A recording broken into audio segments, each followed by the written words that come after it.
मी पुण्याच्या पुलाच्या त्या साईडची आहे आणि तो पुण्याच्या ह्या साईड. मला वाटतं सुरुवातीचे काही आठवडे तर मी ह्याच शॉकमध्ये होते की हे काय कॅरेक्टर आहे माझं. मी आयुष्यात तितकं ग्लिसरीन वापरलं नाहीये जितकं राधाई बावरी या मालिकेत वापरलंय. आमच्या सगळ्यांच्या बाईकची दोनही टायर पंक्चर करून ठेवलेली होती. आम्ही वाट बघायचो कोण फंबल करतोय आणि कोण कधी असणार आहे ते. मला अशी दुसरी कुठली मालिका आठवत नाही ज्याची गाण्याची सीडी निघाली. शरद दादांचा एक त्यातला जो लुक आहे त्यांना एक युनिक विग दिला होता wig होता आणि त्या विगचे केस त्यांच्या तोंडात जायचे. मी एवढ्या चिखलात बाईंना उचलून साधारण त्याचे एक 10 रिटेक केले होते. Lifestyle by PNG presents reunion मध्ये तुम्हा सगळ्यांचं खूप खूप स्वागत. खरं तर पब्लिक डिमांडवरून आजचं रियुनियन होतंय कारण की गेले अनेक दिवस चाहत्यांच्या प्रतिक्रिया येत होत्या आम्हाला राधा आणि सौरभला भेटायचंय आणि मला असं वाटतं की राधा आणि सौरभ असा उल्लेख येतो तिथे मालिकेचं नाव उघड होतं राधाई बावरी. तुम्हा दोघांचंही खूप खूप स्वागत राजश्री मराठीमध्ये. थँक्यू. जसं मी म्हटलं की गेले काही दिवस प्रेक्षकांकडनं आम्हाला येत होतं की राधाई बावरीचं रियुनियन बघायचंय आणि त्यानिमित्ताने आपण भेटलोय. तुम्हा दोघांचंही पुन्हा एकदा स्वागत. सौरभ आणि श्रुती, मला असं वाटतं की ही मैत्री काय म्हणतात की मालिकेच्या आधी होती की मालिकेत आल्यावरती मैत्री झाली तुम्हा दोघांची? नाही, आधी तर डेफिनेटली नव्हती. मी ओळखत नव्हतं ॲज अन ॲक्टर, तो माहिती होता मला, पण अशी काही मैत्री नव्हती. मैत्री नव्हती कारण काय, एक तर ती इंग्लिश शाळेतली, मी मराठी शाळेतला. 2 टोकाच्या शाळांमधली 2 मुलं होती त्यामुळे. आणि फक्त आम्ही पहिल्यांदा भेटलो ते त्याचं आम्ही एक मॉकशूट केलं होतं त्याच्यासाठी म्हणून भेटलो. आणि मॉकशूटच्याही आधी आम्ही एक मॉक फोटोशूट केलं होतं. हो हो हो. तेव्हा आम्ही खरं तर पहिल्यांदा भेटलो. त्याच्यानंतर ते अप्रुव्हलला गेलं. मग चॅनलला वाटलं हां ह्यांना TV वर दाखवायला हरकत नाही आणि मग कोणची प्रोसेस सुरू झाली आणि मग तिथनं ऍक्च्युली मैत्री झाली. हा, पण मला तुम्ही दोघेही पुण्याचे आहात, पण म्हणजे आधी ओळख होती का किंवा एकमेकांना की माहिती होतं की बाबा पुण्यात सौरभ आहे किंवा श्रुती आहे, अशी काहीच तुमच्यात लिंक नव्हती? नाही. ॲक्च्युली आता इतका तू डिटेलमध्ये जातोय तर मी सांगते. मी पुण्याच्या पुलाच्या त्या साईडची आहे आणि तो पुण्याच्या ह्या साईडचा आहे. मी सेंट मीराज इंग्लिश मीडियम स्कूलची आहे, जे कोरेगाव पार्क आणि स्टेशनच्या इथे आहे. हा नुमवीचा आहे, जे ह्या साईडला आहे. त्यामुळे काहीच संबंध नव्हता कधी भेटायचा, कारण आमच्या कॉलेजमध्ये सुद्धा नाटकांच्या स्पर्धा वगैरे असं काही नसायचं.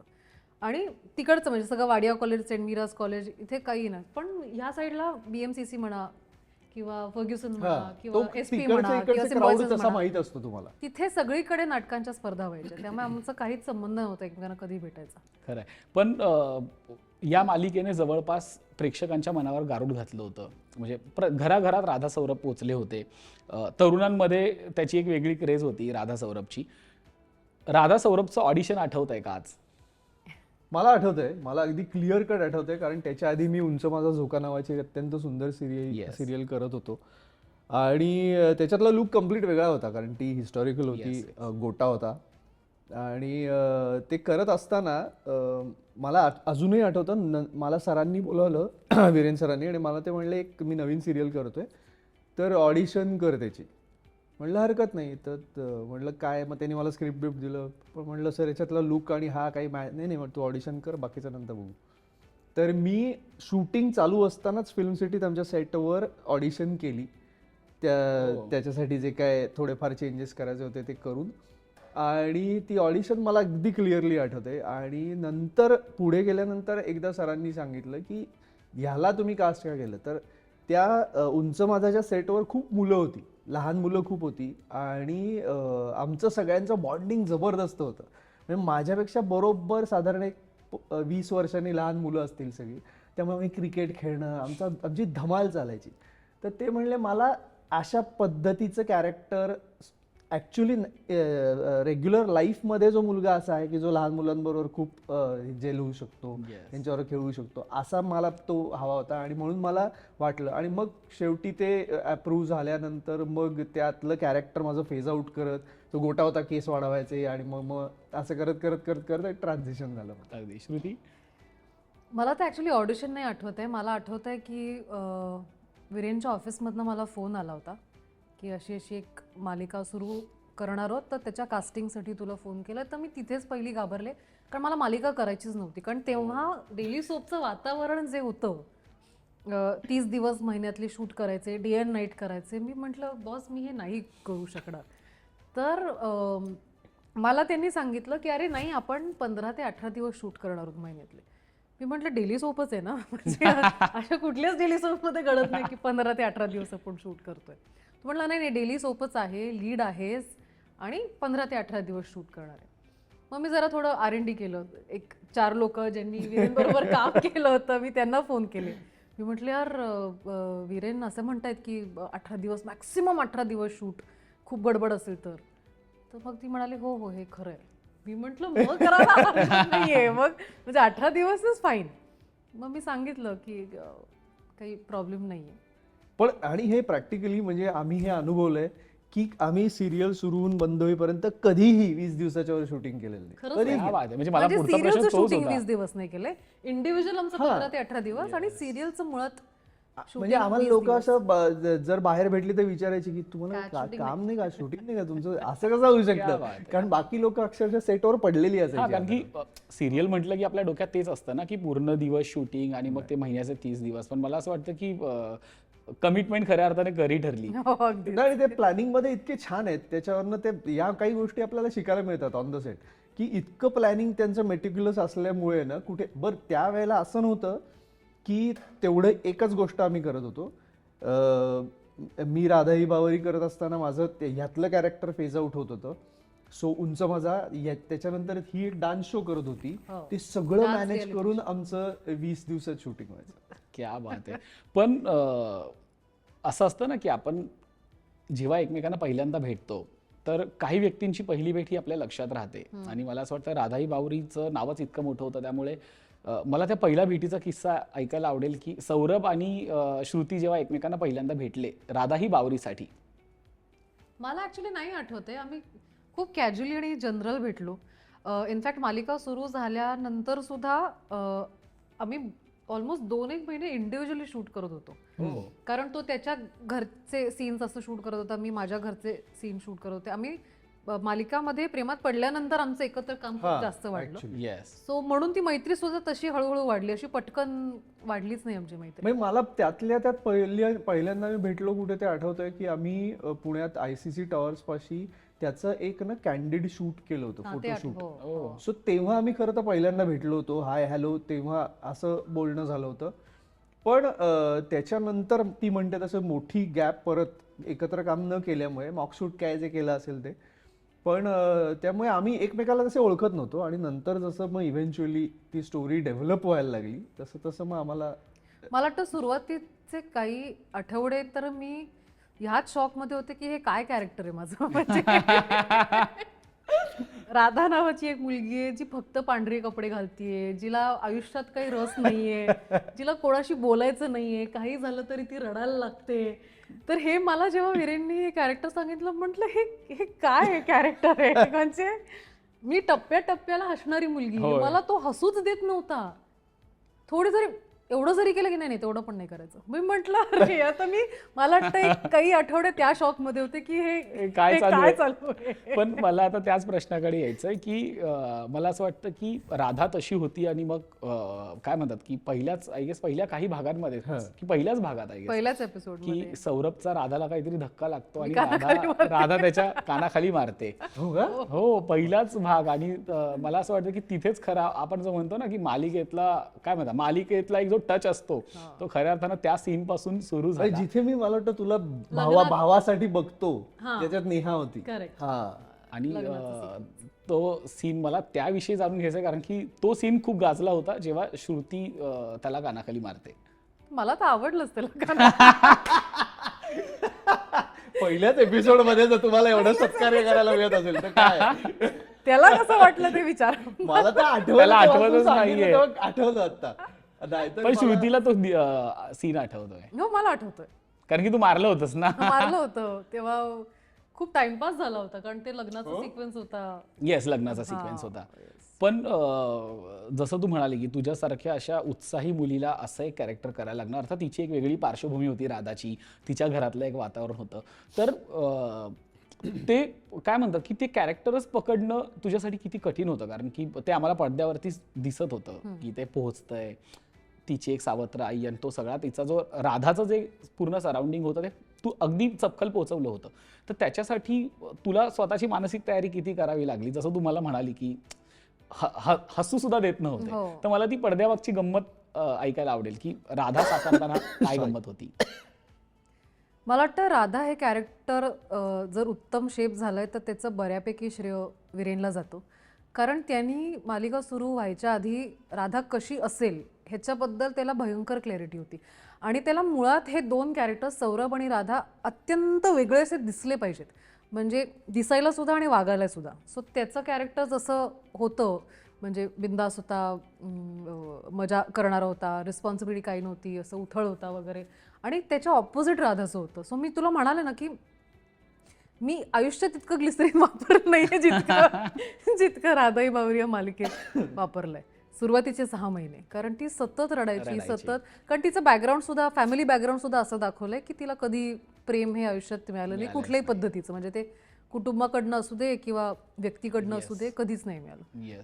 सो सुरुवातीचे काही एक 10-12 दिवस कॅरेक्टर समजायला मला थोडा वेळ लागला, पण तिथे मला वीरेंनी खूप मदत केली. क्या बात आहे. आणि मग एकदा प्रेक्षकांचा रिस्पॉन्स कळल्यानंतर काय आवडतंय काय नाही आवडत हे कळल्यानंतर मग ते पुढे तो प्रवास सुरू झाला. येस. आणि सेम मला असं वाटतं अपोजिट कॅरेक्टर सौरभचं होतं. तो म्हणजे इतका उत्साही, जसं तू मगाशी म्हणाला की बागडणारा आणि सतत आनंदात असणारा.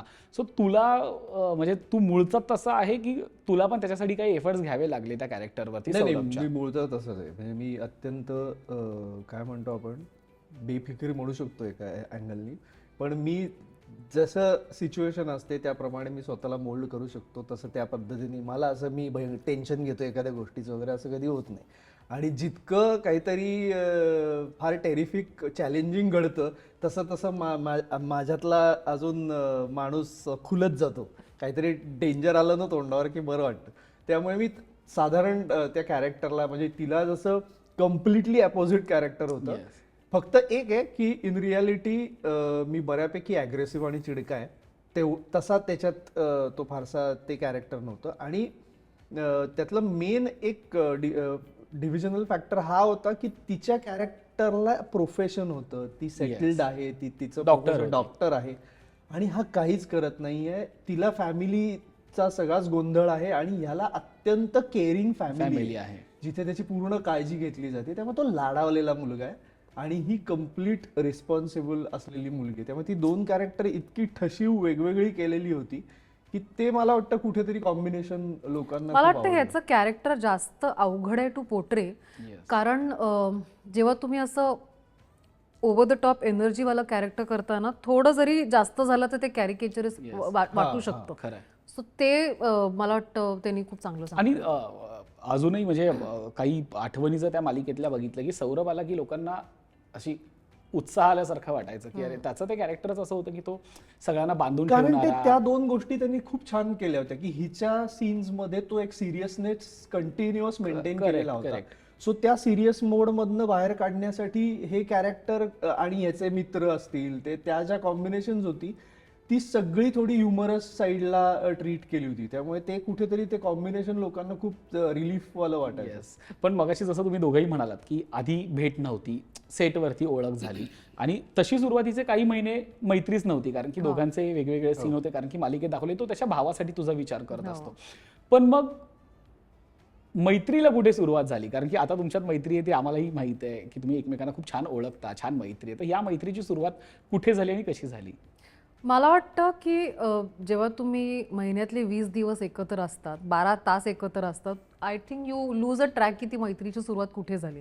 ते एका पॉईंट नंतर असं होतं की तुमचं पटतंय का तुमचं नाही पटत. ते आम्हाला एका पॉईंटला कळलं की आमचं एकमेकांशी चांगलं पटतंय. सो त्याच्यानंतर मग त्याला ते मैत्रीचं नाव द्यायचं का काय नाव द्यायचं आम्ही त्याचा विचार नाही केला आणि तिकडे आमची खरं तर मैत्रीची सुरुवात झाली. पण एखादा सीन असं काय म्हणतात की एखादा सीन असा असतो ना की त्या सीन नंतर खऱ्या अर्थाने आपण जास्त एक्सप्रेस होतो, जास्त त्याच्यावरती चर्चा करतो किंवा एखादा सीन किंवा एखादी घटना अशी घडते आपल्या ऑन सेट, ऑफ स्क्रीन किंवा ऑन स्क्रीन दोन्हीकडे की त्याच्यानंतर खऱ्या अर्थानं आपण एकमेकांशी जास्त क्लोज होतो, बोलू लागतो. तर तशी एखादी घटना आठवते का तुमच्या दोघांपैकी कोणाला की असा एक प्रसंग होता त्याच्यानंतर खऱ्या अर्थानं आम्ही एकमेकांशी जास्त बोलू लागलो?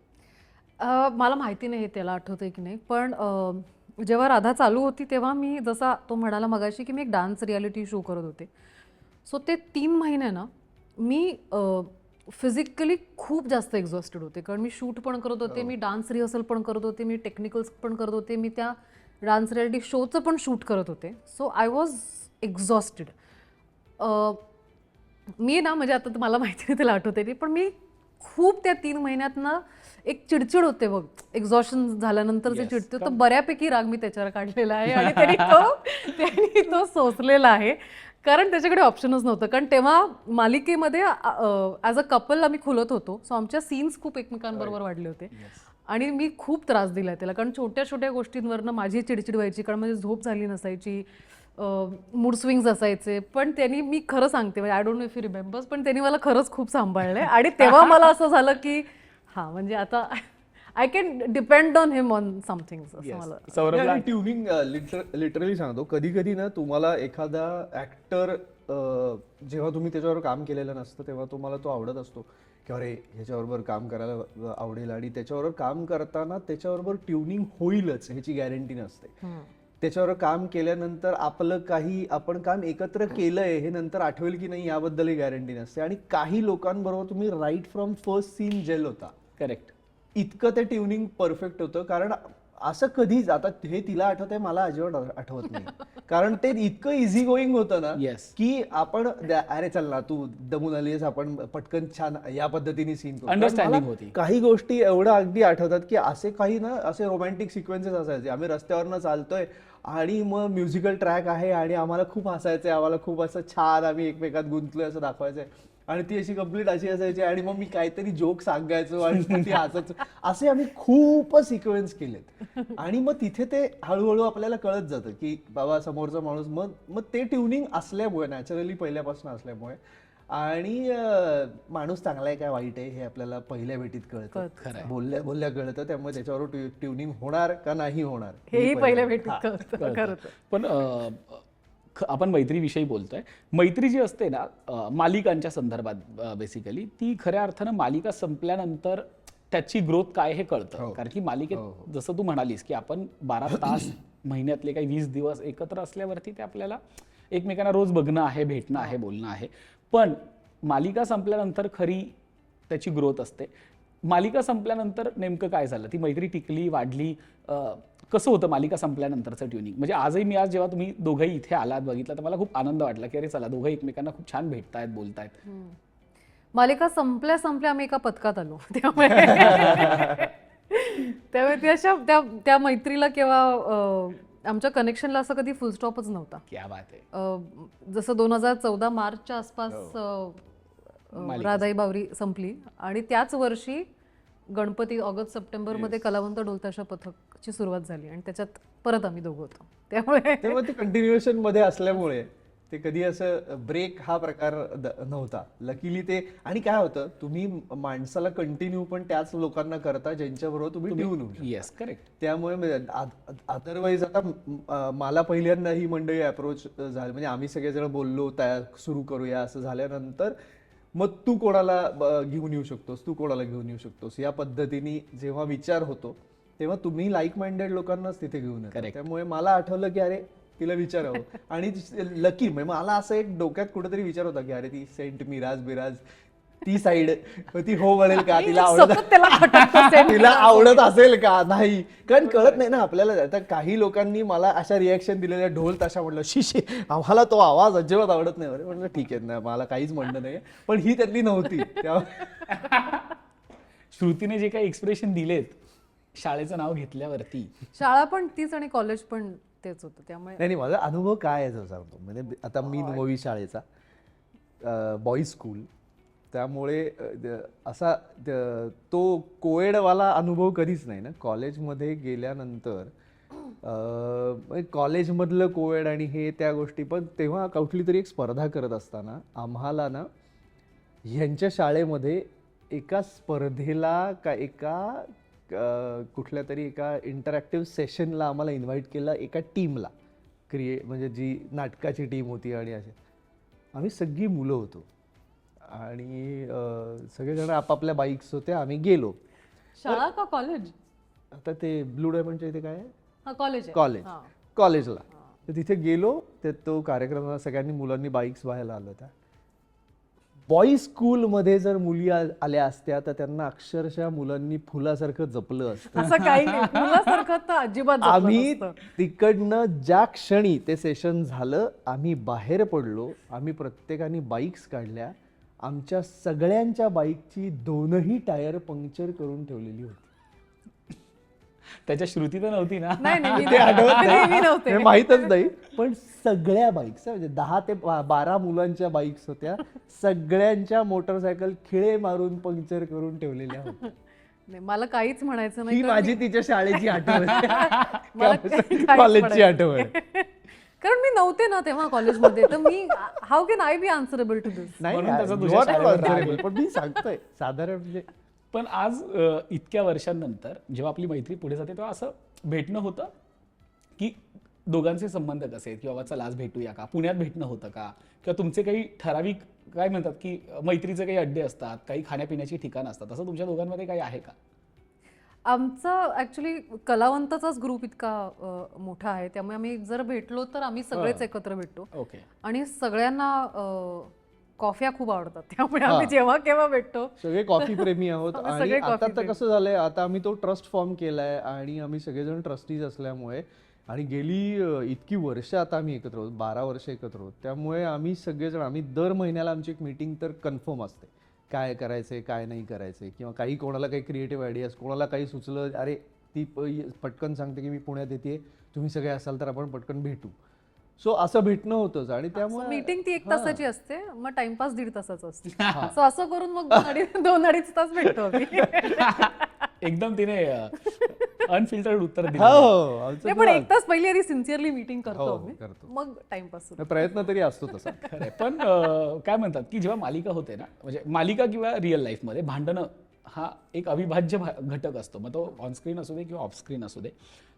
तुमच्यातलं कुठलं भांडण तुम्हाला आठवतंय, म्हणजे ऑनस्क्रीन आणि ऑफस्क्रीन सुद्धा? स्पेसिफिकली नाही, पण 2 गोष्टी मला आठवत आहेत.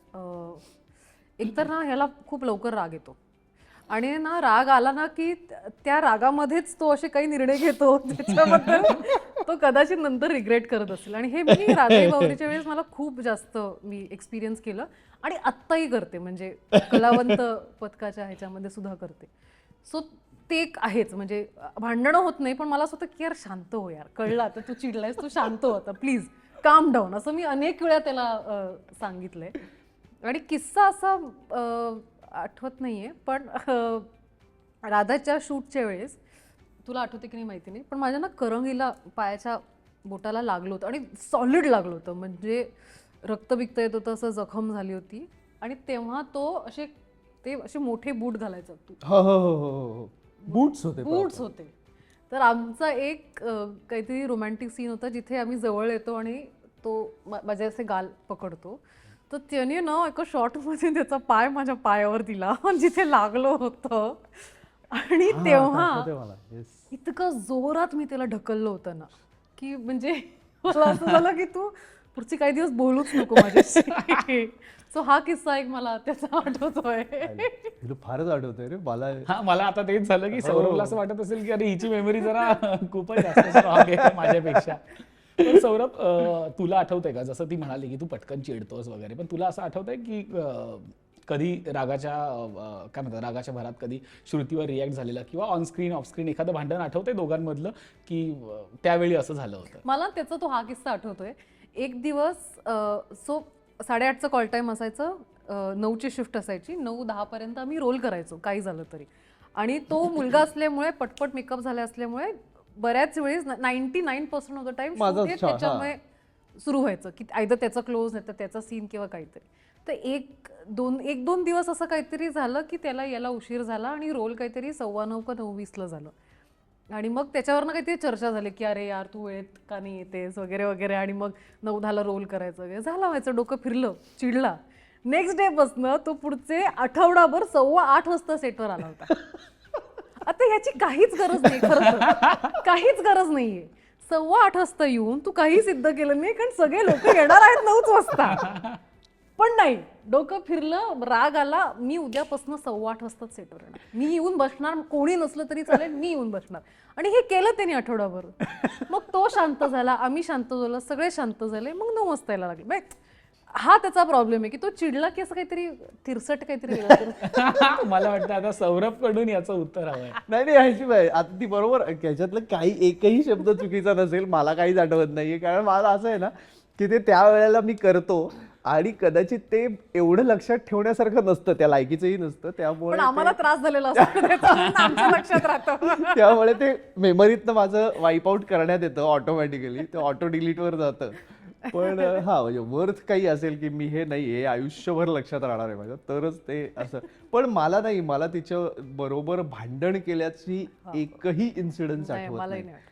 कधीच नाही. म्हणजे त्याच्या आधीच्या काही शोज मध्ये असेल किंवा काही ते असे मला समोरच्या माणसांनी कामाच्या बाबतीत इरिटेट केलं तर मी अगदी मनापासून भांडायला तयार असतो. मग तो पण आमच्यात हा प्रॉब्लेम कधीच झाला नाही.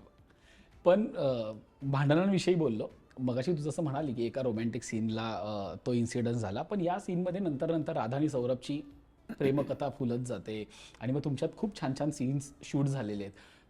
कुठला रोमॅन्टिक सीन आहे की जो आजही आठवतो किंवा तो लक्षात राहणार आहे? दोघांचे वेगवेगळे असू शकतात, पण मालिकेत खूप रोमॅन्टिक सीन होते नंतर त्यातला कुठला रोमॅन्टिक सीन आहे की जो लक्षात राहणार आहे, किंवा त्याचा एखादा पडद्यामागचा किस्सा? मी तुला खरं सांगू, मला संभाव रोमॅन्टिक सीन्स नाही आठवत, कारण रोमॅन्टिक सीन्समध्ये सुद्धा आमचं इतका टाइमपास आणि इतके फंबल्स असायचे ना की तो रोमॅन्स बाजूला जाऊ दे, आम्ही वाट बघायचो कोण फंबल करतोय आणि कोण कधी असणार आहे त्याच्यावर. सो असं रोमॅन्टिक सीन्स नाही आठवते. पण मला इनफॅक्ट लोकांच्या ज्या प्रतिक्रिया यायला लागल्या, आम्ही जेव्हा ॲज अ कपल यायला लागलो मालिकेमध्ये, ते संभाव आठवतंय. पण आणि नाही, त्याच्यातलं चांगली गोष्ट काय होती ना, आम्ही खूप गाणी शूट केली होती. येस, त्या या मालिकेने खूप. आणि ती सगळी ओरिजिनल गाणी होती. असं नव्हतं की कुठल्या हिंदी सिनेमातलं गाणं इकडे वापरलंय. सो मंदारनी मला वाटतं केलेली सगळी गाणी होती आणि ती शूट करताना मला फार मजा आली होती, कारण तो एक्सपिरियन्स नव्हता. कारण त्याच्या आधी मी फिल्म केलेली नव्हती कुठलीही. तिने केली असेल तर मला माहीत नाही, पण हा नाही, त्याच्या आधी मी एक फिल्म केली होती, पण म्हणजे पहिलीच फिल्म होती. सो आणि मालिकेमध्ये गाणी शूट करणं, ओरिजिनल शूट करणं आणि प्लस रोमॅन्टिक गाणी शूट करणं, सो तो एक्सपिरियन्स आमचा खूप छान होता. आणि तेव्हा ती म्हणली तसं की ते रोमॅन्टिक बाजूला राहायचं, ते आमच्या टाइमपास. मला असं वाटतं की या मालिकेने खूपच काही दिलं ना, म्हणजे गाण्यांचा अनुभव. हो, एक्झॅक्टली. म्हणजे शेड्स पण त्याला खूप होत्या, म्हणजे तुझ्याही कॅरेक्टरला त्याच्याही कॅरेक्टरला. त्यामुळे काम करताना पण तुम्हाला तेव्हा खूप मजा येत असेल. म्हणजे आजपासून जवळपास 12 वर्षापूर्वी अशी एक मालिका होणं आणि इतकं सगळं आपल्या छान छान वाटायला नाही, कलाकार म्हणून तुम्हाला दोघांनाही तेव्हा काय वाटत होतं? आणि आज मागे वळून पाहताना काय वाटतंय? म्हणजे गंमत सांगू तुला, ह्या म्हणजे मालिका आता बरेच वेळेला ना 4-4 वर्ष चालू असणाऱ्या मालिका पण कदाचित लोकांच्या विस्मरणात जात असतील. पण ह्या मालिकेने 300 भागही पूर्ण केले नव्हते, कारण काही इन्सिडेन्सेस घडले आणि ती बंद करावी लागली. पण त्याच्या टायटल ट्रॅक पासनं ते आत्तापर्यंत सगळ्या गोष्टी लोकांच्या लक्षात राहतात, इतकं ते युनिक प्रोजेक्ट होतं. कारण म्हणजे मला अशी दुसरी कुठली मालिका आठवत नाही ज्याची गाण्याची सीडी निघाली होती. सो या मालिकेच्या बाबतीत ते आम्ही प्रॉपर तो कार्यक्रम केल्याचंही मला आठवतंय, त्याचं त्या सीडी अनवेलिंगचा. आणि ती लोकांकडे अजूनही ती गाणी आहेत, ते ट्रॅक्स आहेत. सो मला वाटतं तो एक खूप वेगळा फॅक्टर होता याचा. क्या बात. श्रुती, तुला सांगू, प्रत्येक सिरियलमध्ये ना फंबल हा एक खूप मोठा पार्ट असतो. आणि तू कुठलीही सिरियल या दिशेला जायलाच नको. म्हणजे मला असं वाटतं की त्या फंबल शिवाय सगळं इनकम्प्लीट आहे. सो मला आता ते किस्से ऐकायचे की सौरभने तर आधीच सांगितलंय की रस्ता बदला आता. नाही, माझे फंबल खूप जास्त आहेत याच्यापेक्षा, माझे खूप जास्त फंबल आहेत. म्हणजे काही आठवत आहेत, काही नाही आठवत आहेत, पण त्याच्यावर चर्चा झालेली, युनिटचं शूटिंग थांबलंय, सगळे हसत हसत बाहेर पडले, निघून गेले, कॅमेरा बिमेरे सोडून निघून गेले लोक, इतकंही झालेलं आहे इथपर्यंत. पण तिची आता गंमत काय, मी मराठी शाळेत शिकलेलो आहे, सो थोडंसं ते एक तो फॅक्टर असतो. तिला कदाचित जास्त ती इंग्रजी वातावरणात कॉलेजमध्ये असल्यामुळे कदाचित ते एक थोडंसं सुरुवात करताना प्रोजेक्ट वाईज सुद्धा फरक पडला. आणि तिने आधी करताना साऊथचं प्रोजेक्ट केलेलं असल्यामुळे. आणि सो पहिले काही दिवस मला अगदी आठवतंय आमचा कुठलाही सीन चालू असेल ना, समजा आमचं एक काही ओएस चालू असतील, ओव्हर द शोल्डर शॉट चालू असतील, तर सर शेजारच्या खुर्चीवर बसलेले असायचे आणि तिचं शूटिंग लाईन बाय लाईन व्हायचं. कारण त्याच्यात हे चालूच असायचं ना मध्ये. तेव्हा पण एखादा खतरनाक फंबल जो तुला चांगला आठवतो? मला माझाच म्हणजे एकटीचा शॉट होता. खूप नंतर मालिकेमध्ये मी प्रेग्नेंट आहे आणि आता हा तो माहोल होता त्या सिरियलमध्ये जेव्हा चालू, आणि मला आता गर्भसंस्कार सुरू करायचे म्हणून तो एक माझा सोलो लावला होता. आणि तो एवढाच शॉट होता की मी पोटावर हात ठेवते आणि मी म्हणते की बाळा आता तू येणार आहेस आणि आता अमुक तमुक वगैरे वगैरे वगैरे.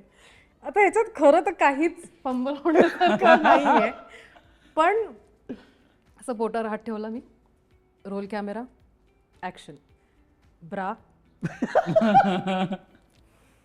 मी म्हटलं आता हा काय फंबल आहे, हा काय फंबल आहे. अख्खं युनिट गेलं होतं, पुढचे 10 मिनिटं शूटिंगच झालं नाही. शक्यच नाही ना, म्हणजे काय काही अजून एक किस्सा मला आठवतोय. इलाताई होत्या, इला भाटे त्याच्यामध्ये, आणि she was playing my mentor in it. तर मला ना त्यांच्यावर शूट करायला खूप मजा यायची, कारण इतक्या सॉर्टेड आहेत ना त्या ॲक्टर म्हणून सुद्धा. सो मला खूप आणि त्यांच्याकडनं फंबल वगैरे तर नाहीच होणार. म्हणजे इतकं त्यांना एकदा स्क्रिप्ट दिली की ते वाचायच्या आणि चला टेक असं म्हणून आमचं व्हायचं. त्यांनी एकदा फंबल केला आणि त्याच्यानंतर तर मी बच्चे. तर अशी लाईन होती की तू काळजी करू नको, असं नसतं बेटा.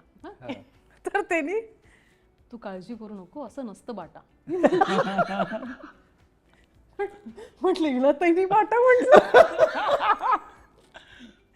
सो मग त्याच्यानंतर ना मला असं झालं की हा ठीक आहे, म्हणजे फंबल करणं ठीक असतं असं वाटतं. एवढं काय मी पाप केलं आणि नाही. मग ना तो एक खेळ सुरू झाला रे सेटवर, की आता कोण फंबल करतंय, कोण काय करतंय. लोक नजर लावून बसलेली आहेत. त्यामुळे अजून कॉन्शियस व्हायचं, मग अजून जास्त फंबल व्हायचे, असं सगळं चाललंय. म्हणजे अक्षरशः लोक, तुझा शॉट चाललाय का, मग असे बाजूनी लोक बसणार की आता कुठे हे खातायत, कोण माहिती? आमचे एपिसोड डिरेक्टर होते गणेश रासने. रासने. मला असं वाटतं गणेशचं जे डोक्यात चालू आहे आणि जे बोलतो त्यात कॉर्डिनेशनच नव्हतं. हा, स्पीड मध्ये खूप फरक आहे. खूप फरक आहे. म्हणजे हे तयार नंतर व्हायचं, पण बोलून आधी टाकायचं. असं किंवा उलट किंवा उलट. तर एक काहीतरी सीन होता ज्यात एकाच वॉलवर 2 क्लोज होऊ शकणार होते वेगवेगळ्या सीनचे. सो इथे सौरभचा क्लोज घेऊया, मग त्याला पटकन जाऊन त्याला शॉट चेंज करू दे, मग दुसऱ्या सीनचा पण परत तिकडेच क्लोज घेऊया. तर तो बोलता बोलता म्हणा, म्हणजे काय होईल, एकाच पक्षात 2 दगडी होतील ना. तर मी म्हटलं म्हणजे अरे नाही सॉरी म्हणजे तुम्हाला कळलं ना मला काय म्हटलं. तर असं खूप व्हायचं आमचं सेट. पण सगळ्यात जास्त रिटेक कुणी घेतलेत या मालिकेमध्ये, तुला आठवतंय की तुमच्या नाही, पण दोघांपैकी? सरप्राइझिंगली सांगतो, आता तू रिटेकचं म्हणलास ना, मला ही एकमेव मालिका आठवते जिथे आम्ही अक्षरशः 6-6, 8-8 मिनिटाचे वन शॉट्स केले. क्या बात आहे. आम्ही प्रॉपर रिहर्सल करून 6-6, 8-8 मिनिटाचे वन शॉट करायचो आणि तेव्हा ते ऍक्सेप्ट केले जायचे. आता मला आता वाटतं one shots नाही केले. अलाउच करत नाही. Yes yes. पण तेव्हा केलेत. हो. काय कमाल, आणि इतकी छान कोरिओग्राफी करून कॅमेरा इकडनं तिकडे जातोय, तिकडनं तिकडे जातोय, आणि सुंदर वन शॉट्स केलेत. म्हणजे आम्ही किचन मध्ये काहीतरी तयार करतोय वगैरे वगैरे ह्याचेही वन शॉट केले. येस. आणि मला असं वाटतं की आता असे तू जसं म्हणाला की वन शॉट हा प्रकार आता बंद झालाय, आणि जेव्हा असे सीन होतात तेव्हा मोठमोठी पानं, म्हणजे काय म्हणतात की बंडल येतात आपल्याकडे. आता तर तेव्हा सोशल मीडिया नव्हता. आता तर सोशल मीडियावरती कलाकार सांगतात की आज 16 पानांचा सीन आहे, आज 30 पानांचा सीन आहे. पण जेव्हा असे सीन त्यावेळी यायचे तुमच्याकडे, तेव्हा मला हे ऐकायला आवडेल की जेव्हा हा वन शॉट सीन व्हायचा तेव्हा नेमकी काय गंमत असेल, कारण सगळ्यांची इन्व्हॉल्वमेंट, आणि तुमच्यासाठी पण ते चॅलेंज असेल, कारण की वन शॉट देणं म्हणजे काय म्हणतात की ते तुमचा पण कस लागणारा तो सीन असायचा. पण तीच गंमत आहे ना, सगळ्यांमधलं कॉर्डिनेशन इतकं छान होतं ना, की गिव्ह अँड टेक तो चांगला असल्यामुळे प्रत्येक मला नाही वाटत की त्या सिरियलमध्ये असलेल्या मॅक्सिमम लोकही थिएटर ट्रेंड होती. त्याच्याने खूप फरक, त्यामुळे खूप फरक पडतो. म्हणजे ज्यांना फक्त कॅमेरा समोर लाईन प्रॉम्प्टिंग करून ऍक्टिंग करायची सवय आहे त्यांच्याबरोबर काम करणं आणि थिएटरमध्ये ज्यांनी लहानपणापासून काम केलंय त्यांच्याबरोबर काम करून प्रॅक्टिस करून एखादा सीन खुलवणं किंवा मला इथे हे सुचतंय याच्याऐवजी मी हे घेऊ का, आम्हाला तीही लिबर्टी होती की आम्ही कित्येक वेळेला असं वाटायचं नाही सर हे नाही बोलत, ह्याच्याऐवजी मी असं बोलू का, अर्थ तोच राहतोय. पण त्यामुळे ते सीन अजून एनहान्स व्हायचे, त्याचा इफेक्ट खूप छान व्हायचा, आमचं गिव्ह अँड टेक छान व्हायचं. की आता समजा मला वाटलं की नाही यार मला हा शब्द बोलण्यात किंवा तिला वाटतंय मला हा शब्द बोलण्यात प्रॉब्लेम वाटतोय, त्या जागी मी असं बोलते म्हणजे मग रिएक्शन आपल्याला ती हवी ती करेक्ट नाही. सो इतकं सगळ्यांचं कॉर्डिनेशन आणि ट्युनिंग असल्यामुळे ना ते शॉर्ट्स आमचे कधीच असं नाही वाटलं की अरे अरे आज त्रासदायक प्रकरण. पण असा एखादा सीन आठवतोय का की जो खूप वेळ चालला किंवा ज्याचं खूप मिनिटं शूटिंग झालं आणि तो कंटिन्यू चालू होता, एक मोठा सीन की जो करताना खऱ्या अर्थाने काय म्हणतात की चॅलेंजिंग होता किंवा लक्षात राहणारा होता, की एक मोठा सीन या मालिकेतला? आता तू आठव, कारण मला तर तो किचन मधलाच आठवतोय. कारण एक आम्ही मोठा डायनिंग टेबल आणि त्याच्याशी आम्ही काही मी माझ्या बहिणीबरोबर आणि सगळेच जण होते, त्यात अख्खी फॅमिली होती, मला वाटतं ही पण होती. आणि असा तो एक मोठा सिक्वेन्स होता. पण चालू असे आम्ही खूप सिक्वेन्स केले होते. म्हणजे मला एक दोन ना ते हे सीन्स आठवत आहेत. आम्ही फिल्म सिटीमध्ये शूट करायचो, आमचा सेट फिल्म सिटीमध्ये होता. तर तिथे बाहेर रस्त्यांवर चालणारे सीन्स आमचे बऱ्यापैकी झालेत आणि ते अगेन वन शॉट झाले तसे. मग ते कॉन्व्हर्सेशन असेल काही असेल, पण आम्ही असे म्हणजे अक्षरशः 1-1 किलोमीटर तो असा शॉट चालू असायचा. आम्ही चालते बोलते आणि तो व्हायचा आणि मग वाटलं तर त्यातले मधले एखाद दोन कटिंग घेतले नंतर. पण जेव्हा असे सीन व्हायचे तेव्हा डायलॉग विसरणं हे व्हायचं का, किंवा कुणीतरी डायलॉगच विसरले आणि कुणीतरी काय त्याच्यातनं काही वेगळीच गंमत घडली आहे? खरं सांगू, जेव्हा इंटरॅक्टिव्ह सीन असतो ना तेव्हा विसरणं होत नाही. कारण तुम्ही जर समोरच्या व्यक्तीचे डायलॉग्स ऐकले तर त्याच्यातच तुमच्या पुढच्या वाक्याचं क्यू असतं. सो पाठांतर बेस्ड तुमचं ऍक्टिंग नसेल ना, की मला माझ्या 4 लाईनी ह्या बोलायच्या, तुम्ही जर समोरच्या मला ना आय एम रिअली लकी की मला नीनाताईंनी ही गोष्ट सांगितली होती की स्क्रिप्ट ठेवून दे, फक्त मी काय बोलते ते ऐक आणि त्याच्यावर तुला काय वाटतं ते बोल. हे तुम्ही जेव्हा तुम्हाला शिकायला मिळतं ना तेव्हा मग नॅचरली तुम्हाला तो प्रॉब्लेम कधीच येत नाही. म्हणजे एखादी लाईन त्यात लिहिलेली जरी तुमच्या समोर नसेल ना तरी तुम्ही बरोबर त्या सिच्युएशनवर रिॲक्ट करू शकता. त्यामुळे कुठेही असं झालं नाही. कदाचित असं झालंही असेल की आम्ही चालतोय मधल्या 4 लाईन हिनी गाळल्या, 2 लाईन मी गाळल्या, पण कुठेही त्याच्यात डिस्कंटिन्युएशन वाटलं नाही. तू आत्ता मग अशी म्हणालास की त्या किचन मधला सीन जो तुझा आणि वहिनीचा सीन होता, मला असं वाटतं या मालिकेने राधा आणि सौरभ तर दिलेच, पण एक वहिनी आणि धीराचं एक वेगळं नातं पडद्यावरती आणलं. कविताताईचं आणि तुझं जे ट्युनिंग होतं, म्हणजे बऱ्याच असं म्हणतो की आपण वहिनी मोठ्या म्हणजे आपल्या आईसारखी असते वगैरे, पण ते ऍक्च्युअल त्या सिरियलमध्ये लोकांना ते दिसलं. त्यामुळे तुमची जोडी जितकी आवडायची तितकीच सौरभ आणि कविताताईंची जोडी आवडायची. मला कविताताईविषयी तुझ्याकडनं खास करून ऐकायला आवडेल. अरे ब्रिलियंट अनुभव म्हणजे तो सगळ्यात, मी म्हणलं राधाई बावरी ह्या सगळ्यात माझ्या आयुष्यातला मस्त अनुभव आहे. कारण एकतर इतके सुंदर ॲक्टर्स, त्यांच्याबरोबर सगळ्यांबरोबर काम करणं, सगळ्यांबरोबर चांगलं ट्युनिंग, कोणीही ॲटिट्यूडवाली मंडळी नाहीत की मी फक्त येणार, माझा शॉट देणार, मी निघून जाणार, या पद्धतीचं कोणी नाही. सगळेजण आले की त्यांचं काम संपेपर्यंत सगळेजण आमच्याबरोबरच असणार, आम्ही एकत्र जेवणार. सो कविताताई पण ह्याच ट्रेंड थिएटर ॲक्टर असल्यामुळे तो एक खूप फरक पडतो की त्यांच्याकडनं त्यांच्या छोट्या गोष्टींमधनं तुम्हाला इतक्या गोष्टी शिकायला मिळतात. कुठे काय करावं, कुठे काय करू नये. मला वाटतं तिच्याकडनं ना मी इमोशनल सिक्वेन्सना कसं ट्रीट करावं हे मला फार छान बघायला मिळालं, मला शिकायला मिळालं on the set, on the job. कारण ती ज्या पद्धतीने म्हणजे असं नसतं की तुम्हाला काय भयंकर काहीतरी रडून भेकूनच प्रत्येक गोष्ट तिथे एक्सप्रेस करावी लागते इमोशनल सिक्वेन्स करताना. सो प्रत्येक इमोशन कशी ट्रीट करायची हे मला तिच्याकडनं खूप छान शिकायला मिळालं. आणि जेव्हा आता धीराचं वहिनीचं नातं आहे किंवा तिचं बाकीच्यांबरोबर दाखवलेलं ट्युनिंग, त्या प्रत्येक ट्युनिंगमध्ये तिने केलेलं डिफरन्सिएशन, त्यांच्या नात्यांमधले ते असलेले छोटे फरक, न्यूअन्सेस, हे तिच्याकडनं मला खूप चांगलं बघायला. तू अगदी ते बरोबर बोलला. आणि तिचं शरद दादा सोबतचं जे बोलणं होतं ते कम्प्लिटली वेगळं होतं, त्याचा टोनच वेगळा होता. आणि जेव्हा ती तुझ्यासोबत बोलायची तेव्हा असं वाटायचं की ती मुलासोबत बोलते स्वतःच्या. म्हणजे त्या मालिकेतलं तुमच्या दोघांचं वैशिष्ट्य म्हणजे तिने तुला मुलासारखा जीव लावला होता. पण नंतर कधी कविताताईशी बोलणं झालं मालिकेनंतर? हो, कंटिन्युअस. आम्ही सगळेजण मॅक्सिमम मला वाटतं मॅक्सिमम लोक टच मध्ये आहोत. तेव्हा तर आम्ही खूप ती फ्रिक्वेंटली दरवर्षी इनफॅक्ट आवर्जून आम्हाला गणपतीला बोलवते घरी. तिच्या घरी गणपती असतो. श्रुती तुझ्याकडे येईल. जसं मी कविता ताईचं नाव घेतलं तसं तू मगाशी म्हणाले की इला मावशी मेंटॉर होत्या. आज त्यांच्याकडनं शिकणं म्हणजे ती पर्वणीच आहे आणि सगळ्यांना त्यांचा सहवास त्यांच्याकडनं काहीतरी शिकावं असं वाटतं. मला असं वाटतं की तुला अशा मेंटॉर मालिकेच्या निमित्तानं लाभल्या. तुला माहिती आहे इलाताईंबरोबरचं कनेक्शन एक ॲक्टर टू ॲक्टर तर आहेच, पण त्याच्या पलीकडे ना मी मुंबईत जस्ट शिफ्ट झाले होते. 25 वर्षाची होते मी. मुंबईत जस्ट शिफ्ट झाले होते. एक घर रेंटवर घेतलं होतं. त्या घरी 4 गोष्टी नव्हत्या, म्हणजे कपाट नव्हतं, पलंग नव्हता, भांडी नव्हती. म्हणजे अशा या खूप बेसिक गोष्टीतनं मी मुंबईत शिफ्ट होऊन मालिकाचं शूटिंग सुरू केलं होतं. मी घराला खूप मिस करत होते तेव्हा, कारण एकटी मुंबई ॲक्च्युली तुम्हाला खायला उठते. म्हणजे जर तुम्ही मुंबईत एकटा असाल तर. इलाताईंनी मला खूप कम्फर्ट दिला. म्हणजे त्यांच्याबरोबर सीन्स करताना मला इतका कम्फर्ट मिळायचा ना, की मला असं वाटायचं की हे इतकं छान चालू आहे आता. म्हणजे ॲक्टिंग वगैरे तर शिकणं त्यांच्याकडनं ते तर झालंच, पण एक म्हणतात ना की कोणाची तरी कंपनी तुम्हाला जेव्हा आवडायला लागते तेव्हा it gives you comfort.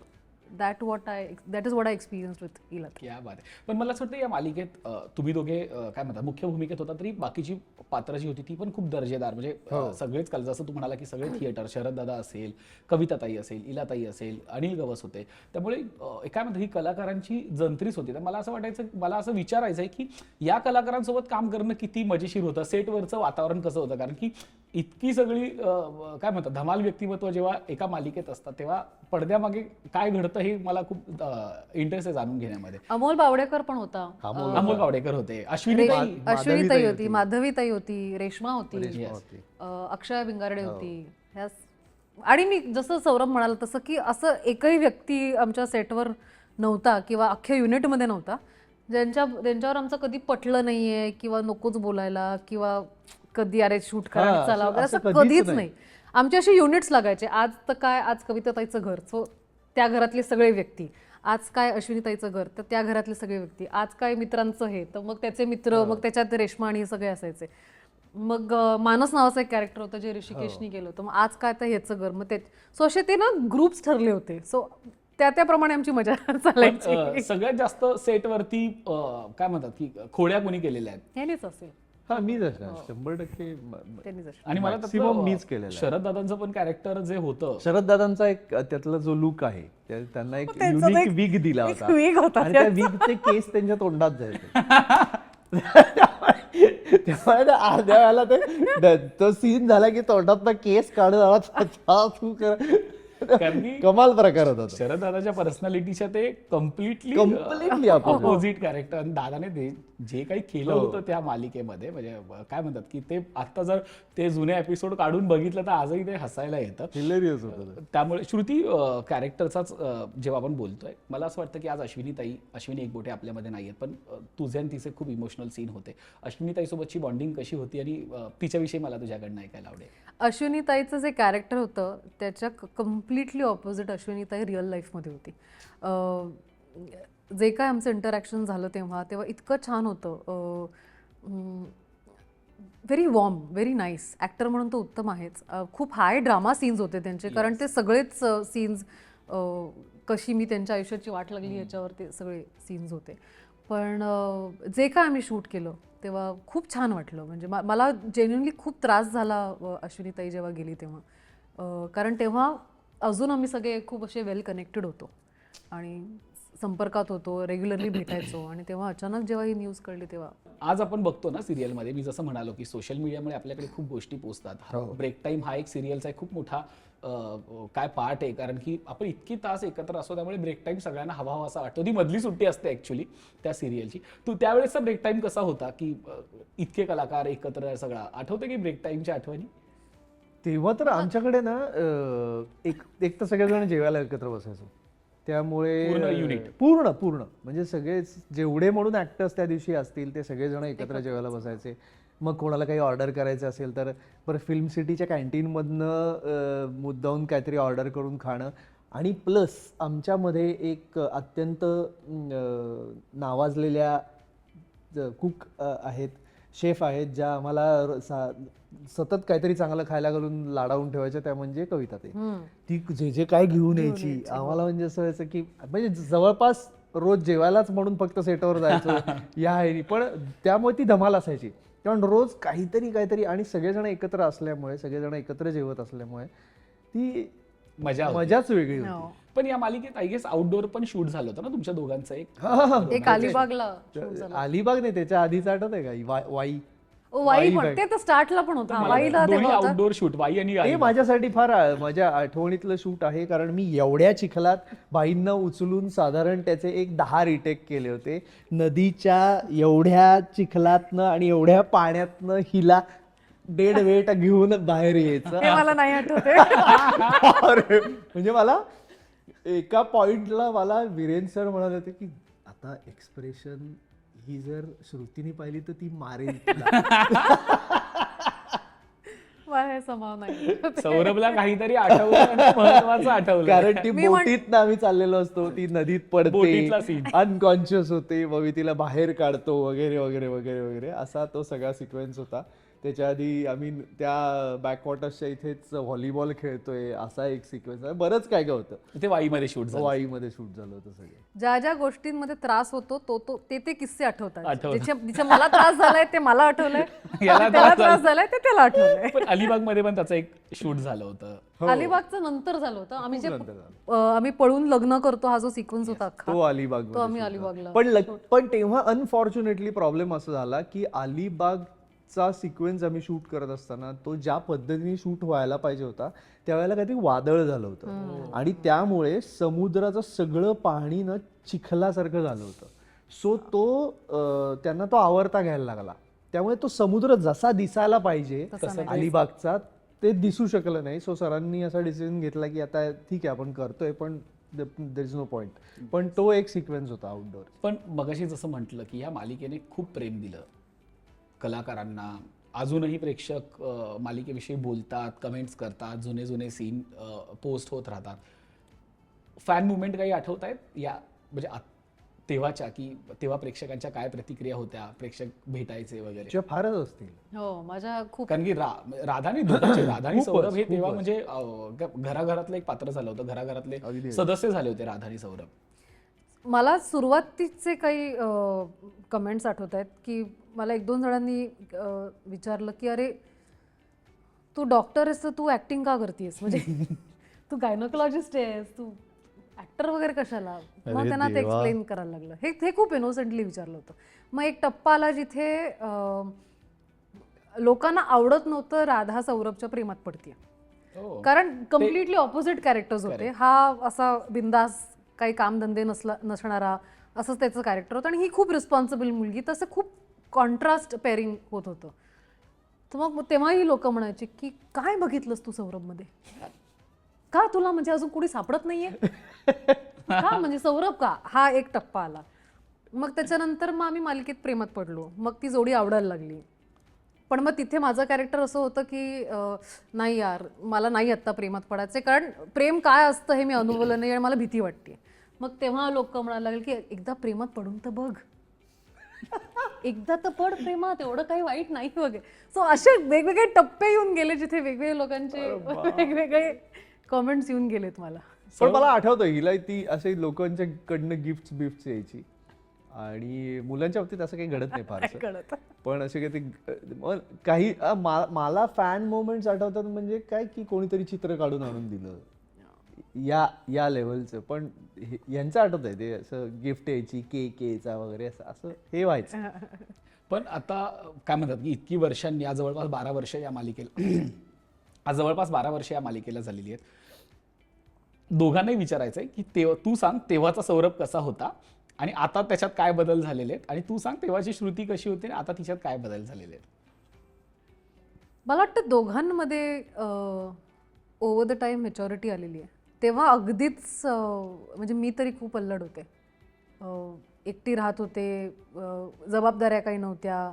Shooting झालं की बोंबलत कुठेतरी फिरायला जायचं, टाऊनला जायचं, ह्या सगळ्या गोष्टी होत्या. सो खूप केअरफ्री लाईफ होती माझी, आणि पैसे पण कमवायला लागले होते. त्यामुळे शॉपिंग म्हणा, इथे जा तिथे, हे असं आयुष्य तेव्हा होतं माझं राधाच्या वेळेस. ते चेंज होऊन आता एक मेच्युरिटी आलेली आणि आय थिंक सेम त्याच्याबरोबर पण झालेलं आहे. इमोशनल स्टेबिलिटी आलेली आहे, वागण्यामध्ये मेच्युरिटी आलेली आहे, जरा आता शांतपणे विचार करण्याची ताकद आलेली आहे. तरी अजून चिडतोच तर नाही असं नाही, पण हे चेंजेस तर दिसतात मला. सौरभ? ती म्हणली ते बरोबर आहे. मला वाटतं ते इमोशनल मॅच्युरिटी ती तुम्हाला जसं ओव्हर द टाइम तुमचं एज वाढत जातं तसंही येते. परत तुम्ही काम करत असाल तर ती इमोशनल मॅच्युरिटी, कारण तुम्ही वेगवेगळ्या लोकांबरोबर काम करता, वेगवेगळे अनुभव, आणि ह्याच्यानंतर ती येत जाते. ओव्हरऑलच कामाच्या बाबतीतही असेल मॅच्युरिटी, कशा पद्धतीने हँडल करणं, आणि ती तर आता स्वतः प्रोड्युसर म्हणूनही काम करते. सो तो एक अँगल अजून तिच्यात, तो एक फॅक्टर वेगळा बघायला मिळतो की, कारण मग माणूस प्लॅनिंग आणि या दृष्टीने कसा विचार करतो हे. कारण तेव्हा आम्ही जेव्हा एकत्र काम करायचो तेव्हा आम्हाला शूटिंग करायचं आहे, ह्याच्या पलीकडे बाकी काही, आणि मजा करायची, ह्याच्या पलीकडे काही नव्हतं.